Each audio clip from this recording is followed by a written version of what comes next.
नमस्कार सर्वांना, श्री स्वामी समर्थ. मी स्वाती पुन्हा तुमचं एकदा माझ्या चॅनलमध्ये स्वागत करते.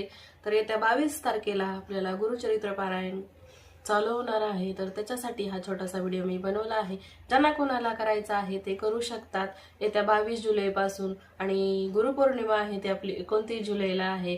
आणि गुरुचरित्राचं पारायण हे खूप मोठी सेवा आहे आपल्या स्वामींसाठी.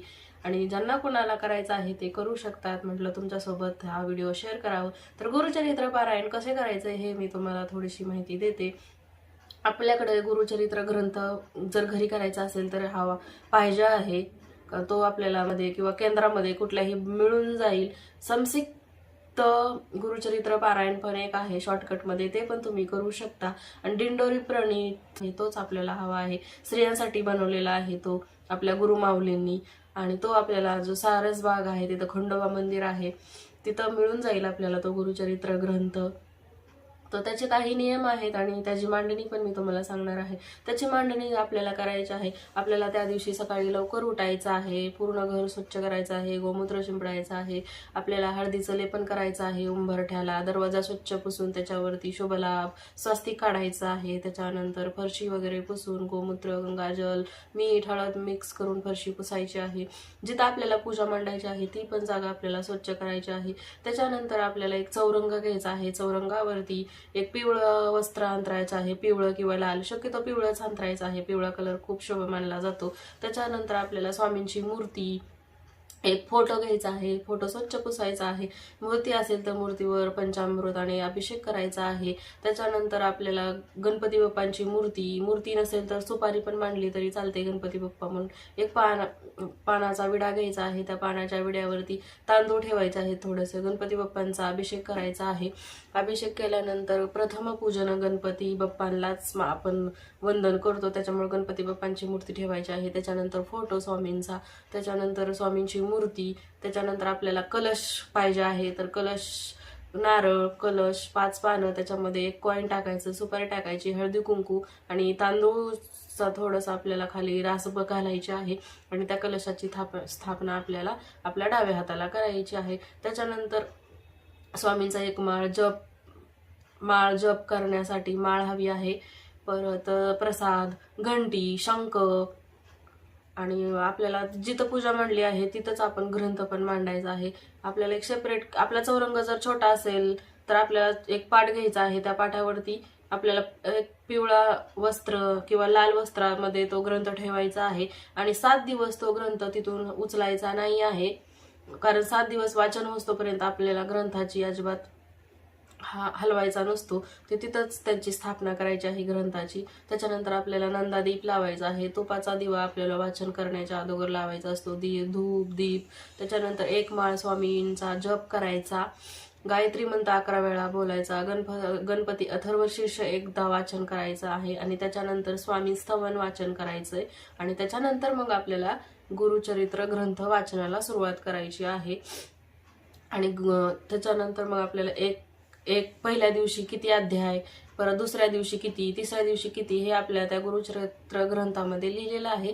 त्याचप्रमाणे आपण ते नियम पाळून आपल्याला तो ग्रंथ वाचन करायचा आहे 7ही दिवस. आणि 8व्या दिवशी ग्रंथाची सांगता करायची आहे. सांगता म्हणजे आपण त्या दिवशी आपल्याला स्वामींचा आवडीचं भोजन बनवायचं आहे. पुरणपोळी किंवा तुम्ही काही खीर, चपाती, भाजी, काही तुमच्या आवडीप्रमाणे गोड बनवू शकता. आणि तो स्वामींना नैवेद्य अर्पण करायचा आहे. एक आपल्या कुलदेवीला करायचा आहे, एक स्वामींना करायचा आहे, ग्रंथाला करायचा आहे, आणि एक देवाला आणि एक गाईला, असे आपल्याला 4 नैवेद्य करायचे आहेत. आणि आपली सांगता करायची आहेत. आणि गुरुचरित्र ग्रंथ करण्याच्या पहिल्या दिवशी आपल्याला 4 चाणक्ये आपल्याला बनवायचे आहेत, जे 4 कुत्र्यांना आणि एक गाईला, असे 5 चाणक्य आपल्याला बनवायचे आहेत. आणि ते आदल्या दिवशी आपण ते 4 चाणक्ये आणि एक जी गायची बनवली आहे ती आपल्याला देऊन यायची आहेत. कुठेही ठेवून द्यायचं आहे. आपल्याला जरी नाही मिळालं तरी ते येऊन खाऊन जातात नंतर. आणि अशा प्रकारे आपल्याला हे गुरुचरित्र पारायण करायचं आहे आणि त्याची सांगता पण करायची आहे. त्याचे काही नियम आहेत, मी तुम्हाला ते सांगते.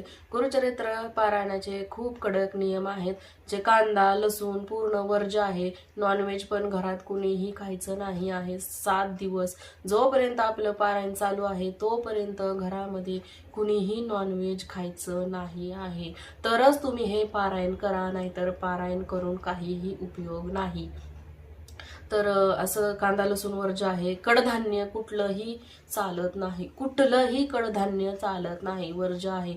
त्यात शेंगदाणे पण येतात, डाळी येतात, सर्व कडधान्य त्याच्यात येतात, म्हणजे येतातच. तर तुम्ही ते कुठलंही कडधान्य खायचं नाही आहे. तुम्ही साबुदाणा खिचडी खाल्ली तरी फक्त त्याच्यामध्ये तुम्ही मीठ आणि तिखट टाकूनच साबुदाणा खिचडी खाऊ शकता, कारण शेंगदाणेही त्याच्यामध्ये चालत नाहीत. खूप कडक नियम आहेत आणि हे नियम जर पाळून तुम्ही गुरुचरित्र पारायण केलं तरच त्याचा तुम्हाला फायदा होऊ शकतो. आणि त्याच्यानंतर आपल्याला परान्न वर्ज्य आहे. परान्न तुम्ही कोणाच्याही घरचं 7 दिवस खायचं नाही.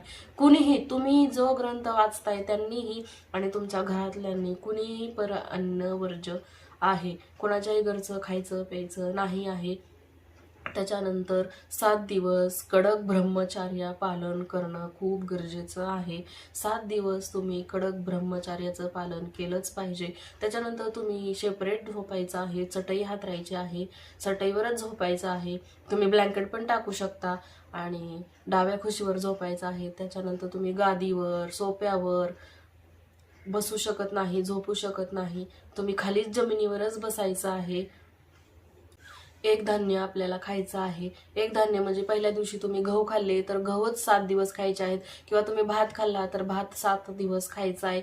जेणेकरून शक्यतो तुम्ही भात खाऊच नका, कारण तुम्हाला सहन नाही होणार भाताबरोबर. मग काय खाणार तुम्ही? दूध भात हे 7 दिवस नाही खाऊ शकणार. तुम्ही चपाती किंवा भाकरी बाजरी हे एक धान्य तुम्ही खाऊ शकता. त्याच्यामध्ये तुम्ही पालेभाजी शेपू आणि पालकच खाऊ शकता. मेथी खायची नाही, मेथी कडू असते. कडू अन्न पण वर्ज्य आहे. त्या कारलं मेथी तुम्ही खायची नाही. तुम्ही भाज्यांमध्ये पालक, भेंडी, बटाटा, गिलक, भोपळा, शिमला मिरची,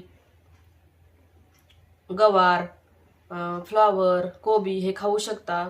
फक्त त्याच्यामध्ये मीठ आणि मिरचीच, हळद मिक्स करून तुम्ही खाऊ शकता. जिरं पण चालते, कोथिंबीर चालते, टोमॅटो पण चालते. फक्त जे चालत नाही मी ते तुम्हाला सांगितलं. अशा प्रकारे हे गुरुचरित्राचे काही नियम आहेत ते तुम्ही पालन करायचे आहेत. आणि हे गुरुचरित्र ग्रंथ खूप प्रभावी आहे. ज्याने कोणी ही सेवा केली त्याचे फळ तुम्हाला मिळाले म्हणूनच समजायचं आहे. आणि गुरुचरित्र ग्रंथ आपल्याला वाचनापूर्वी आपल्याला संकल्प सोडायचा आहे की जेणेकरून आपल्याला ज्यासाठी हे आपण पारायण करतो आहे ते पारायण आपण निर्विघ्नपणे पार पडावं, असा संकल्प आपल्याला स्वामींना करायचा आहे. आणि तुम्ही माझ्याकडून हे गुरुचरित्र ग्रंथ निर्विघ्नपणे वाचून घ्या अशी स्वामींना प्रार्थना करायची आहे आणि तो संकल्प सोडायचा आहे. आणि संकल्प करताना आपल्याला अक्षता घ्यायच्या आहेत. त्याच्यावर हळदी कुंकू फूल आपलं नाव गोत्र पूर्ण सांगून ज्यासाठी हे पारायण केलं आहे तो मग त्याच्यावरती बोलायचं आहे आणि आपल्याला त्या तामनामध्ये पाणी सोडून द्यायचं आहे. आणि अशा प्रकारे आपल्याला हा संकल्प करायचा आहे. एक ग्रंथ पूजन करायचं आहे. त्याच्यानंतर अष्टगंध हळदी कुंकू व्हायचं आहे आणि आपल्याला पारायणाला सुरुवात करायची आहे. आणि स्वामींना सांगायचं आहे, स्वामी तुम्ही माझ्याकडून हे निर्विघ्नपणे पार पडून घ्या आणि हे मी पारायण कशासाठी केलं आहे ते पण माझी तुम्ही इच्छा पूर्ण करा. तर अशा प्रकारे आपल्याला गुरुचरित्र पारायण करायचं आहे. तर तुम्हाला माझा व्हिडिओ कसा वाटला मला नक्की कमेंट करून सांगा आणि नक्की तुम्ही गुरुचरित्राचं पारायण करा आणि त्याचे अनुभव पण मला तुम्ही नक्की सांगा. तर येत्या 22 तारखेपासून आपलं गुरुचरित्र पारायण चालू होणार आहे. ज्यांना कोणाला करायचं आहे ते घरी पण करू शकतात, मठात पण करू शकतात, केंद्रात तर चालू आहेत. तर चला लवकरात लवकर तुम्ही तुमची नाव नोंदणी करा. 2 दिवस राहिलेले आहेत.